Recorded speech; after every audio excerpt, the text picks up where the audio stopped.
Drennan Soft Feed catapults used to have just 2 in the range. We've now extended that range to 3 catapults. We've got a catapult for 20 to 30 metres, a catapult for 30 to 40 metres, and now a catapult also for 40 to 50 metres. We've expanded the range so you can use each catapult to fire the distance that you want the ball of groundbait to travel. I tend to make the balls of groundbait all the same size. So each time you use a catapult, if it's pulled to full stretch, and this is what I tend to do, I use the catapult at full stretch, the ball of groundbait travels the distance the same every time. Very, very simple, as long as you extend that catapult to its full stretch. Holding the actual pouch, I tend to hold with just the finger and the thumb, so you can release very, very easily the catapult. If you hook onto that pouch, you can't release that pouch quickly enough. The ball of groundbait has also got to sit in the pouch correctly. It doesn't want to be falling out, so you need to hold the catapult at the right angle to keep that ball of groundbait in the pouch. These pouches I've used now for many, many years, and they are fantastic for cradling the ball of groundbait. I tend not to use an actual ball. What I do, I make the ball of groundbait slightly barrel shaped. As long as that ball of groundbait is the same size every time, it travels the full distance that the catapult allows it. The catapult frame needs to be very strong. If you have any flex in the actual frame, the catapult doesn't work right. These frames are extremely strong and you get no movement whatsoever in them.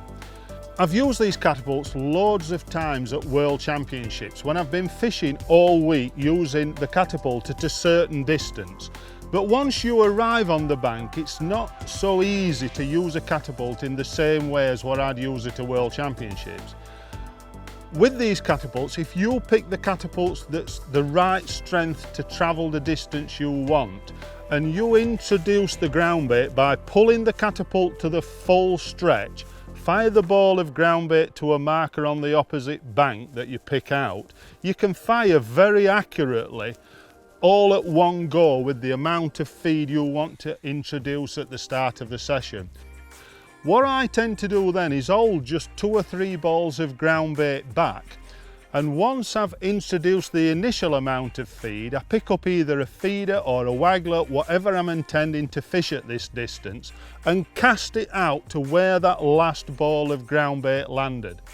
To make sure that this is correct, then I can introduce the last 2 or 3 balls of groundbait, and either the float will be right in among the feed, or where you've plopped the feeder in, you'll be able to see the ring and drop the groundbait right on top of the feeder.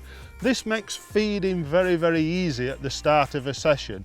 And also, if you want to reintroduce groundbait during the session, as long as you make that ball of groundbait the same size every time, it'll travel the distance you want. What I've started doing over the last couple of years is actually measuring out the amount of groundbait to make the ball with. So I get a Drennan pot, cut it to the right size that I want, and I tip the amount of groundbait with the baiting into my hand to make the barrel-shaped ball to fit the pouch. By making every ball the same size, once you stretch that catapult to its maximum, that ball of groundbait will travel exactly the same every time. So you can feed very accurately at any distance with each of these 3 catapults.